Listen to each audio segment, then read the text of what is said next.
ఓం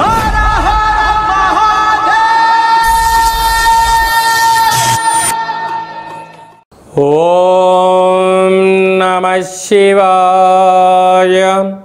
ఓం నమో నారాయణాయ.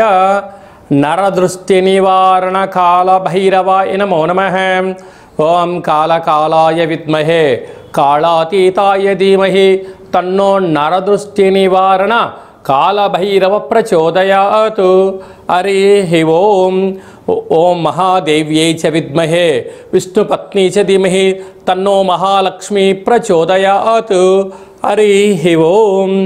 మా ఛానల్కి స్వాగతం. చూస్తున్న వీక్షకులకు ప్రేక్షకులకు ప్రియ కాళభైరవ భగవద్బంధులకి స్వాగతం పలుకుతూ మమ్మల్ని ఎంతగానో ఆదరిస్తూ ఉండబడినటువంటి ప్రియ సోదర సోదరీమణులకు సనాతన ధర్మ సంరక్షకులకు జ్యోతిష అభిమానులకు అందరికీ కూడా ఆషాఢ మాసంలో బహుళాష్టమి అమావాస్య గురువారము, ఈసారి శ్రావణ మాసము శుక్రవారం ప్రారంభం అవుతుంది కనుక విశేషమైన వ్యాపార అభివృద్ధి సకల ఐశ్వర్యం అందరికీ కలగాలని కోరుకుంటూ మనసారా మహాలక్ష్మీదేవి అమ్మవారిని వేడుకుంటూ అందరికీ ఆశీర్వచనం.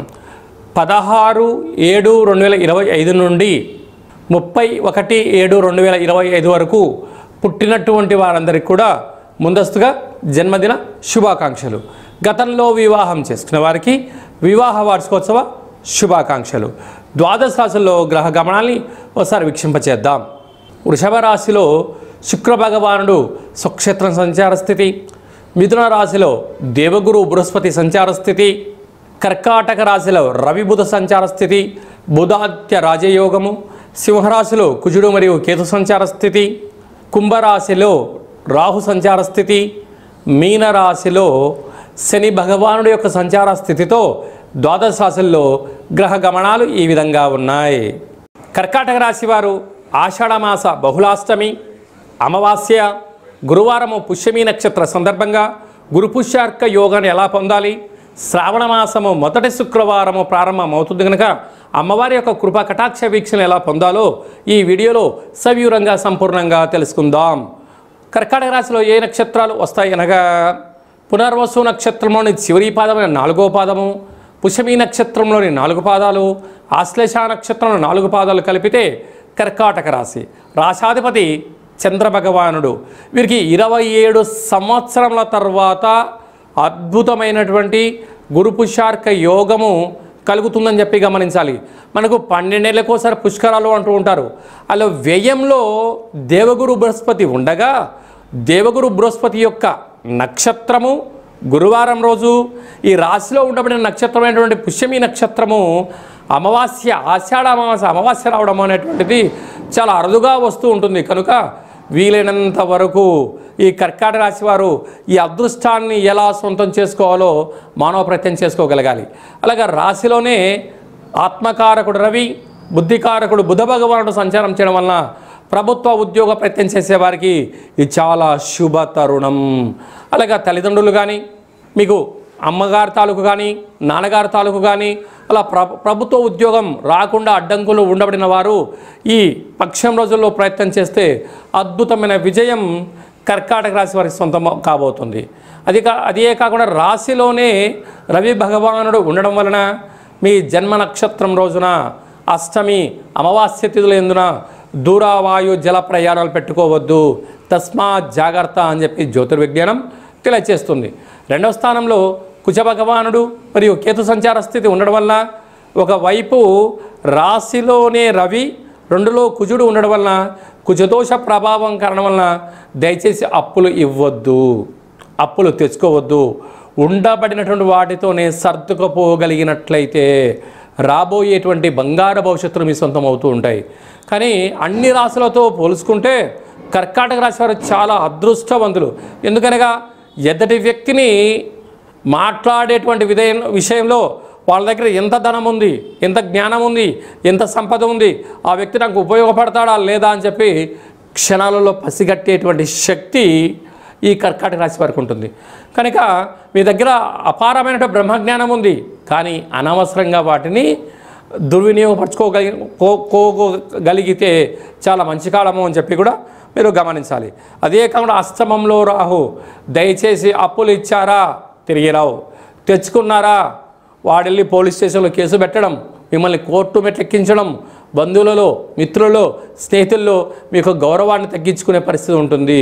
కనుక వీలైనంతవరకు ఆవేశానికి దూరంగా ఉండండి, ఆలోచనగా ఉండండి. భాగ్యస్థానంలో శని భగవానుడు సంచారం చేయడం వలన ప్రేమికులు చాలా జాగ్రత్తగా ఉండాలి, భార్యాభర్తలు అన్యోన్యంగా ఉండాలి. ఉన్నతమైన జీవితాన్ని పొందడానికి ప్రణాళికలు రచించుకొని ఉన్నత జీవితాన్ని మీరు పొందగలిగినట్లయితే చాలా మంచి కాలము అని చెప్పి గమనించాలి. ఏకాదశంలో శుక్ర భగవానుడు మీరు పట్టిందల్లా బంగారం అయ్యే యోగ్యత ఉంది. ఎప్పుడు ఉంది? మీరు మనశ్శాంతిగా ఉన్నప్పుడే అవుతుంది.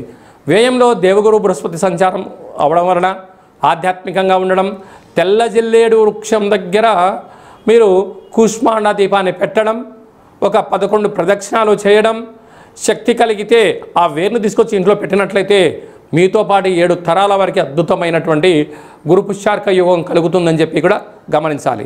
నీటి వ్యాపారస్తులు, హోటళ్ళు, స్వీట్ వ్యాపారస్తులు, స్వయం వృత్తులు, సేవా రంగాలు, సాఫ్ట్వేర్ హార్డ్వేర్ ఉద్యోగస్తులు అందరికీ కూడా చాలా మంచి కావడము అని చెప్పి గమనించాలి.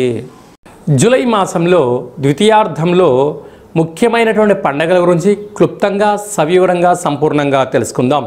18వ తారీఖున 7వ నెల 2025 బహుళ అష్టమి, భాద్రపద మాస బహుళ అష్టమి సందర్భంగా కాళభైరవ స్వామి స్మరణ ధ్యానము యోగదాయకం అని చెప్పి కూడా గమనించాలి.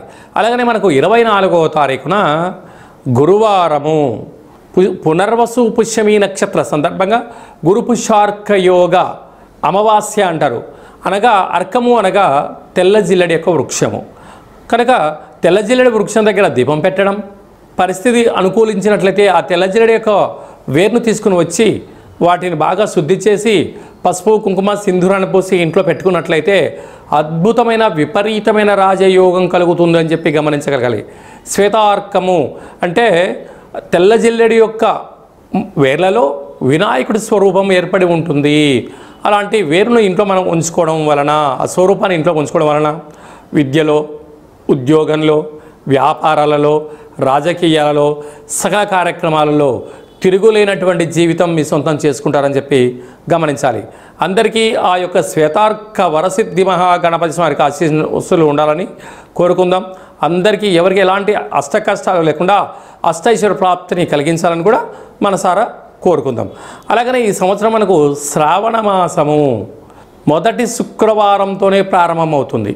విశేషంగా పుష్యమీ నక్షత్రము ఆశ్లేష నక్షత్రంలో ప్రారంభం అవుతుంది. కనుక ఈ సంవత్సరం మహాలక్ష్మీదేవి అమ్మవారిని అందరికీ విద్య, ఉద్యోగ, వ్యాపార, జన ఆకర్షణ, ధన ఆకర్షణ కలిగించే యోగ్యత శక్తి ప్రసాదించబోతుందని చెప్పి కూడా గమనించాలి.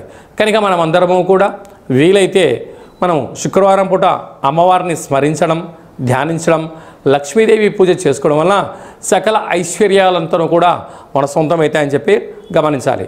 అందరికీ అమ్మవారు సకల ఐశ్వర్యాలని, అలాగే ఆదిలక్ష్మీ గణపతి, ధైర్యలక్ష్మీదేవతి, విద్యాలక్ష్మీ గణపతి, సకల ఐశ్వర్యలక్ష్మీ గణపతులు సంపూర్ణమైన ఐశ్వర్యాన్ని ప్రసాదించాలని మనసారా మనం కూడా కోరుకుందాం.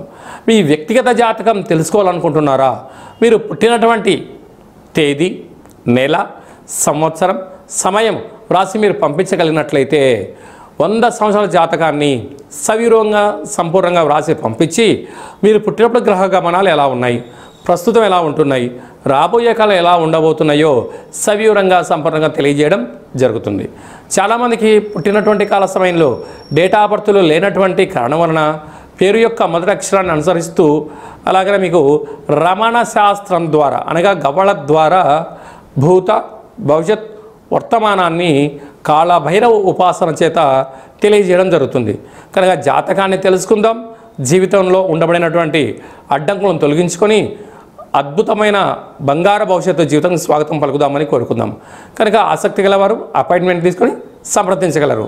అలాగనే వివాహమైనటువంటి దంపతులు తరచుగా గొడవ పడుతున్నారా? ఎందుకు గొడవ పడుతున్నారు? మీ యొక్క వివాహ తదనంతరము మీ యొక్క పేర్లలో మార్పులు కానీ, జాతకాల్లో ఏమైనా స్వల్పమైన ఇబ్బందులు ఏమైనా ఉన్నట్లయితే వాటిని సరిచేసి మీరు పాలు నీళ్ళలాగా శ్రీ పార్వతీ పరమేశ్వరులు కలిసి ఉండేటువంటి విధంగా సలహాలు సూచనలు ఇవ్వడం జరుగుతుంది. కనుక అందరము బాగుండాలి, అందులో మనం కూడా ఉండాలని కోరుకుంటూ ఆశీర్వచనం.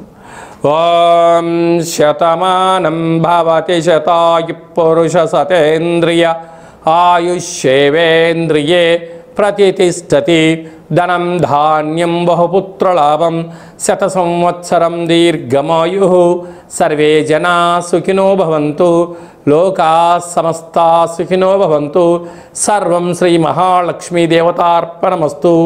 హరి ఓం. ఈ వీడియో మీకు నచ్చినట్టయితే లైక్ చేయండి, షేర్ చేయండి. అందరికన్నా మీ వ్యక్తిగత జాతకాన్ని ముందుగా తెలుసుకోవాలి అనుకుంటున్నట్లయితే మా ఛానల్ని సబ్స్క్రైబ్ చేసుకోండి. అలాగనే ఆల్ అనే బటన్ను ప్రెస్ చేసి గంట సింబల్ ప్రెస్ చేసినట్లయితే సర్వత్రా అమ్మవారి యొక్క ఆశీస్సులు మీకు పుష్కలంగా ఉంటాయని చెప్పి కూడా గమనించాలి.